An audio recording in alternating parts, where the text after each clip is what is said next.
Hello, good people of YouTube. Mountbatten here. Before we get into today's video, I just want to give a congratulations out to Mr. Theo's Arch. I believe that's how you say your name. He is the second winner of the 40,000 subscribers celebration giveaway, which means he will get his choice of any premium up to tier 9 that is in the armory. Anything in the armory basically that I can purchase him up to tier 9. Just waiting to hear back from him. So Theo, if you're watching, make sure you go reply to my comment and DM me on Discord so we can begin the process of getting you your ship. That is the second giveaway that has been selected. We have 3 more left. Those will of course be announced over the next 3 days. So make sure you guys are checking your notifications and such on last Monday's video. And again, thank you guys to 40k, and I'm looking forward to getting to 45k as well with you guys. So today's video, I am sharing a match that I had in everyone's favorite tier 6 premium Commonwealth cruiser, the Perth, which was the subject of yesterday's video. In yesterday's video, I mentioned I had a few matches where I had some combination of triple submarine and then, CV or double CV on top of that. And I've picked a match that I pretty much think covers what's going on with, well, the game right now with the introduction of submarines and of course CVs. And tier 6 is in a pretty rough spot for this type of matchmaking, especially right now, because submarines have just coming out, players are grinding them up, and they start at tier 6, which means that there's more than a few of these things around tier 6. If you look at the game that I'm in right now, there's 3 submarines aside, which means that 6 of the 24 ships are submarines. Throw the 2 CVs on top of that, 8 of the 24 ships are not true surface combat vessels. I mean, yes, CVs are on the surface, but unless it's the Graf Zeppelin, the CVs themselves 9 out of 10 times don't get into the fight. You don't normally even see them until the very end of the game when you're just chasing them down to sink them to end the match. So that leaves the other ships, which again, we're down 8 now, as the remaining surface combatants.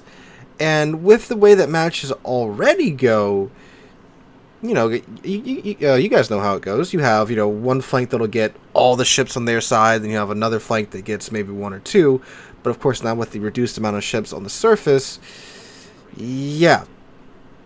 And submarines and CVs. CVs already made for fairly passive games because, of course, the only way to really counter a CV is to ball up, bunch up with your AA all together, and pray that they eat a couple of flat clouds. And with some of these newer CVs we're getting, especially at higher tier, like with the Malta, you can, in many cases, just fly right through the flat clouds, as many of you guys pointed out in my Malta video.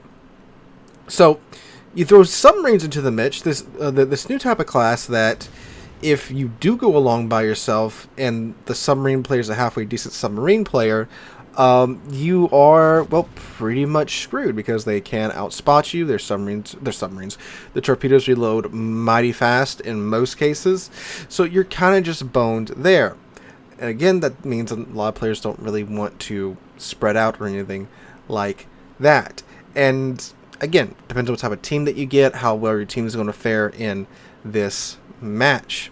So what winds up happening typically when you have a CV game or a submarine game, one team is incredibly passive, the other team is either equally as passive, and you both have a very boring 20-minute match, or one team's super passive, the other team does manage to get it together and push, and you have a bit more of an entertaining match, but still it's a massive blowout one way or the other. So what about a triple submarine CV game at tier 6? Well, take a guess what happens. I'll tell you one thing, it's not a very enthusiastic game, shall we say. It's pretty boring, it's very one-sided, and for myself especially, in the match you're watching in the background, it was exceptionally boring and frustrating at the same time. So, now granted, a lot of that does have to do with the ship that I'm playing. The Perth doesn't have a lot of AA in the first place, nor does it particularly have a lot of ASW. She gets 1 depth charge. That's it. You get to roll 1 off the back, every 40 seconds. Well, you get 2 charges, so you can roll 2 in quick succession, but that is it. Which does seem pretty underwhelming, especially considering that submarines, unless you have hydro going, you don't really know exactly where they're at, and typically the best way to counter submarines is that, you kind of just carpet the area with depth charges and such. So not only does the Perth not have a lot of depth charges, you still have to roll them off of your deck. Keep that in mind. You don't get the consumable where you can just go drop the plane 10 kilometers, 6 kilometers, 8 kilometers away from you, like you can with other surface ships. Usually most cruisers, most heavy cruisers and battleships have that available to them. Now, the Perth is a light cruiser, so there is that.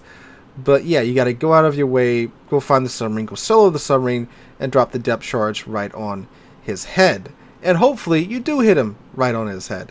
Now, in the game watching the background, I do manage to do this. I do manage to get right on top of him. And he wasn't spotting me. I'm assuming he was staying below the surface because I'm very close to him if you're watching the footage in the background. But I'm not spotted. He should be spotting me. So what I'm assuming he's doing is that he's staying at operational depth, which is about, I think, 35, 40 meters below the surface of the water.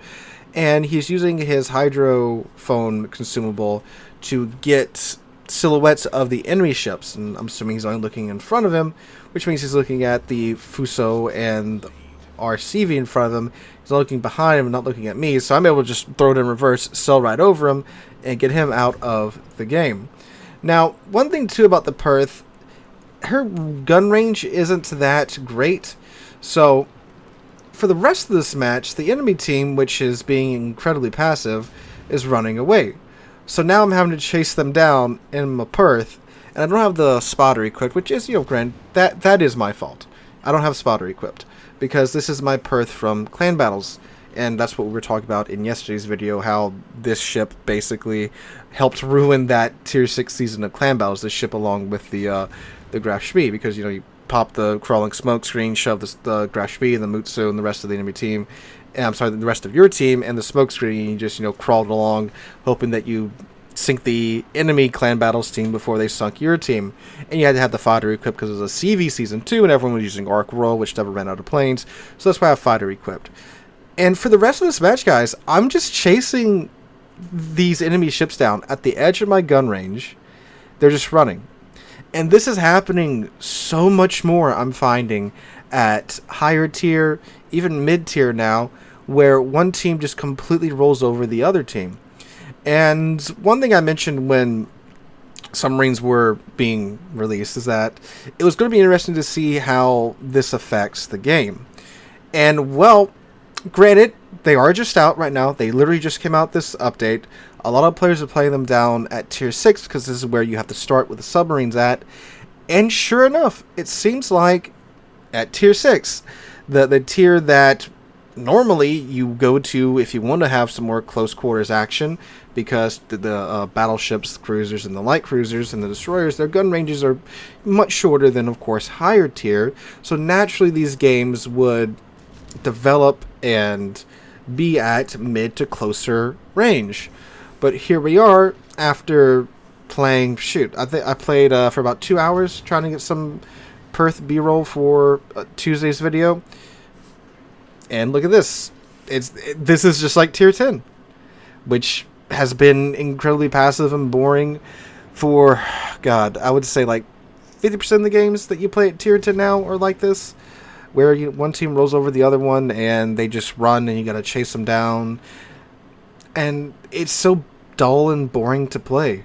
Like I've said many times, I prefer a close loss than a win that's like this, where you roll over the enemy team, you don't really get to do much for the entire match. And the only reason this game went for as long as it did is because the enemy CV did a very good job of, well, running. He used island cover, and he just ran in the direction where none of our teammates were at, and he just prolonged the match. This match should have been over probably 5 or 6 minutes before it actually ended, if the enemy CV just didn't want to prolong the match.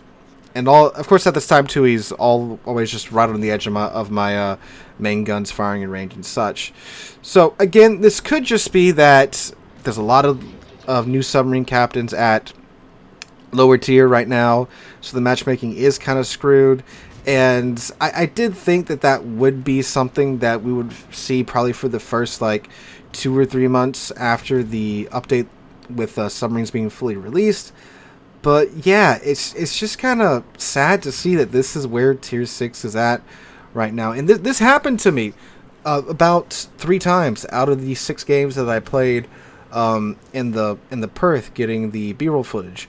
And God, again, 3 of these matches went for like the full 20-minute duration, and it was just, well, either the CV was running or there's one last submarine left, and both of those, all 3 of these last surviving ship commanders in these cases were very determined to stay undetected and just run to the border and try to, of course they want to get their damage in. I'm not saying there's anything really wrong with them doing that, but yeah, it's just dull, boring, and I very much hope it doesn't keep going in this direction, because as a new player, this would turn me off. Games going for this long with just one guy being left alive that are this one-sided. And, I've said before, too, I don't like, these 5-minute matches we get at higher tier, but at least those are only 5-minute rollovers. You can quickly get into the next game. But when you're stuck in these 15-20-minute matches where one guy is running to the border, that's just as bad in my opinion, too. Now, if it's a 20-minute game, you're down to the last few ships, and you got 3 ships left, the enemy's got 4 ships left, it's been a pretty close match through and through, that's different. That's a darn good game, and those are becoming more and more rare at, every tier, it seems now. But literally all this game is missing to have quite literally everything wrong with warships, in my opinion, is super ships, because of course it's tier 6. There's no super ships here, thank God. But that's all this is missing to literally check all the boxes with what I think's wrong with the direction that the game's going in right now.